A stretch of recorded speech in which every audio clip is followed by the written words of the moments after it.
placer, como siempre, recibir en su casa a Masha Gabriel. Hola, Masha. Hola, Raquel, ¿cómo estáis? Pues bien, deseando conocer ese balance del año que nos llega desde Revista de Medio Oriente. Muchos temas, muchas reivindicaciones, mucho trabajo hecho. Masha, ¿qué quieres destacar de este 2018? Pues yo no sé si es mi resfriado que me hace verlo todo con un prisma un tanto negativo, pero quiero resaltar que tenemos que seguir hablando de algunos problemas que lamentablemente deberían a estas alturas ya haber sido superados por los medios. Hablamos de una manera de enfocar la información que es sesgada, sí, pero hay muchas maneras de ser sesgado. Pero una de las maneras que con el tema israelo-palestino es más evidente es la omisión constante, sistemática, de toda amenaza que se cierne sobre Israel. Yo creo que este es un año perfecto para hablar de eso, porque es el año en el que hemos visto, blanquear a un grupo terrorista como Hamás por parte de los medios informativos y de los periodistas, gente que si estuvieran hablando de ETA o de otros grupos terroristas tendrían la suficiente profesionalidad como para explicar de qué se está hablando, cuando a la hora de hablar de Hamás parece que se pierde completamente ese norte periodístico. Y si quieres empleamos un ejemplo de algo que estaba escuchando ahora, algo de la cadena SER, una especie de reportaje que se supone que es, no sé si intentan ser originales, luego el texto también que lo acompaña, donde, nunca habíamos oído algo así. ¿Qué habría pasado si hoy Jesús, gracias, sí, naciera en la región? El único objetivo de estos programas es hacer algo anti-israelí, porque no es ni siquiera ningún interés de hacer un verdadero análisis de qué habría pasado, porque lo cierto es que un judío que hubiera nacido hoy en día en una zona controlada por la autoridad palestina probablemente tendría los días contados. Entonces, estamos hablando de algo completamente absurdo y en cualquier caso nada original. Todos los años nos enfrentamos a lo mismo, pero bueno, de repente vienen los de la cadena SER como si fuera algo absolutamente fascinante. Y a lo que iba, que creo que es lo que hablaba de cómo este documento puede servirnos de paradigma de lo que es el año y de lo que en general es lamentablemente la información, es la falta de explicación absoluta. Es decir, tú nunca vas a entender por qué los israelíes hacen lo que hacen. De los palestinos siempre vas a oír hablar su miseria, su desesperación, su cansancio, su falta de futuro, pero de los israelíes nadie te va a hablar de su cansancio o su desesperación o lo que sea. Por ejemplo, el muro, cuando te hablan del famoso muro, más allá de que estamos hablando de una verja que en partes es muro, etcétera, independientemente del material en el que está construido. ¿Por qué está construido? ¿Por qué hay un muro? Porque claro, si tú no explicas por qué hay un muro, da la impresión de que ese muro es un mero objetivo de maldad israelí. Lo que pasa es que es un muro que ha reducido completamente los atentados suicidas. Recordemos que Hamás está detrás de miles de muertos en atentados terroristas. Y a raíz de la construcción de la valla o de muro, o como lo quieras llamar, esos atentados descendieron. En el momento en que no haya más una amenaza, probablemente ese muro desaparecerá. No es un muro para segregar, es un muro para proteger. Y entonces, en ese sentido, hasta que no se explique por qué hay un muro, no tiene ningún sentido utilizar ese muro exclusivamente como una señal de opresión, porque probablemente lo que hace ese muro, o lo que ha hecho evidentemente, ha sido salvar vidas. Por otra parte, y esto tiene que ver con el tema de Gaza, que hablamos anteriormente, del blanqueo, ¿no? Del blanqueo. Hemos estado asistiendo a las famosas marchas del retorno, que además es muy gracioso porque hay periodistas del nivel que te van a decir sí que las marchas del retorno piden el fin del bloqueo. Dices, no, las marchas del retorno piden el retorno de los llamados refugiados. Si fueran las que piden el fin del bloqueo, serían las marchas del fin del bloqueo. Pero como todo es un totum revolutum y todo da exactamente igual, y volvemos a lo que decíamos antes, el objetivo es que Israel aparezca como un opresor exclusivamente, nadie explica qué es.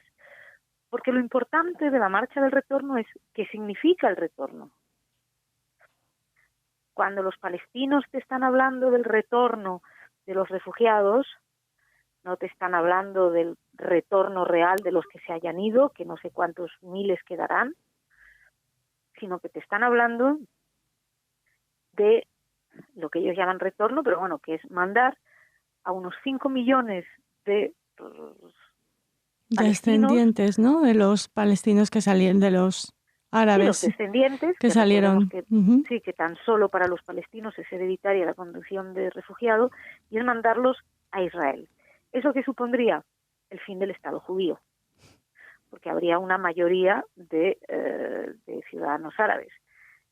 El querer el final del Estado judío, aparte de ser antisemita, es suficientemente agresivo. Bueno, pues ellos, esto es algo que los periodistas no lo han explicado en ningún momento. Es más, si ya ideológicamente hay una poderosa voluntad de aniquilar el único Estado en el que el judío puede ser puede tener su autodeterminación, las formas también lo han sido. Hemos asistido a violaciones de la frontera, a lanzamientos de explosivos de todo tipo, a disparos. Ha habido incluso una víctima israelí, concretamente un soldado en la frontera. Ha habido más víctimas israelíes, pero que no han aparecido en algunos de los medios de comunicación en este año. Hemos visto esos incendios con el horror que supone para el medio ambiente. Muchos grandes personas que saltan para defender los árboles y el medio ambiente y los animales callan absolutamente cuando quienes sufren eso son los habitantes civiles del sur de Israel, cuando se queman no sé cuántas hectáreas. Entonces, estamos hablando de un silencio, de una manera de ocultar, de blanquear, porque si a ti no te cuentan eso, si a ti no te cuentan que en los intentos de infiltración, hablamos de infiltrarse no para llevar regalos, lo sabemos perfectamente, sino para ir y asesinar judíos. Si de eso no te lo cuentan, pues claro, tú solamente ves unos pacíficos manifestantes, que es lo que se ha querido vender. Se ha querido vender la idea de marchas pacíficas, de gente majísima, y nos han enseñado a niños y señoras, pero el problema no es eso. El problema es que muchos de esos niños han sido enviados por los propios de Hamás a tirar la frontera. Hay imágenes de sobra. O sea, no hay que ir a buscar muy lejos para verlo, simplemente hay que querer informar. Y eso es lo que yo pongo en duda. Creo que no hay ninguna voluntad de informar, creo que lo que hay es una voluntad absoluta de indoctrinar. Pues el mensaje no puede ser más claro, coincidimos absolutamente. Masa, llevamos muchos años hablando de estos temas, es lo que decías al principio, esos problemas sin superar, esa no voluntad de informar, sino de mostrar a Israel como el maligno siempre y en cada oportunidad. No sé si quieres añadir algo más. Fíjate, sí, porque el maligno es simplemente un pequeño detalle, es tal el grado de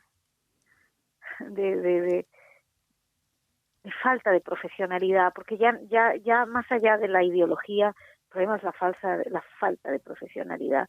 Había recientemente una carta escrita por periodistas y expertos en la cuestión de un comunicado de periodistas pidiendo que Radio Televisión Española no fuera Eurovisión. Bueno, es una carta evidentemente sectaria, bla, bla, bla. No entremos en el fondo. Firman la petición, algunas de las grandes firmas que escriben artículos desde ahí, y te hablan de los más de 7 millones de refugiados, hablan de las más de 7 millones de personas palestinas refugiadas. O sea, incluso las más generosas, que son las de la UNRWA, te dicen 5 millones. Pero ¿qué más da 5 millones que 7 millones? Si el objetivo aquí no es mostrar la realidad, el objetivo es la demonización del único Estado judío. Pues claro, y estos son periodistas. ni siquiera se pudieron informar de cuántos refugiados había. Sí, aparte, Masa, es lo que hemos comentado ya en muchas ocasiones, ¿no? Que si tú o los compañeros de Revista de Medio Oriente os dirigís a ese medio o a ese periodista y le decís, mira, es que este dato es erróneo, no son 5 millones, no son 7 millones, sino 5, o las cantidades que sean, te contestan con aquello de, bueno, esa es tu opinión, ¿no? O sea, que por supuesto, porque son los mismos periodistas que gritan fake news, ¿no? La manera moderna de hablar de las mentiras de siempre. Fake news, fake news, fake news. Pero ellos las elaboran al mismo tiempo. Entonces, y nos ha pasado, a mí me ha pasado personalmente, hablar con una persona concretamente el término territorios ocupados palestinos, explicarles que es incorrecto porque es una toma de partido, no son palestinos necesariamente, eso es algo que no ha sido determinado todavía por las partes, que según todos los acuerdos son quienes tienen que decidir qué corresponde a quién, pero los periodistas no pueden determinarlo, no pueden decir esto es Palestina, pueden decir que está ocupado. Bueno, pues esto es como si les estuviera hablando, no sé, el demonio sionista. El agente sionista. No, por Dios, me refiero a artículos legales, textos legales, que usted no puede decidirlo, lo tienen que decidir ellos, la 242 que todos citan, pero que nadie sabe exactamente qué dijo.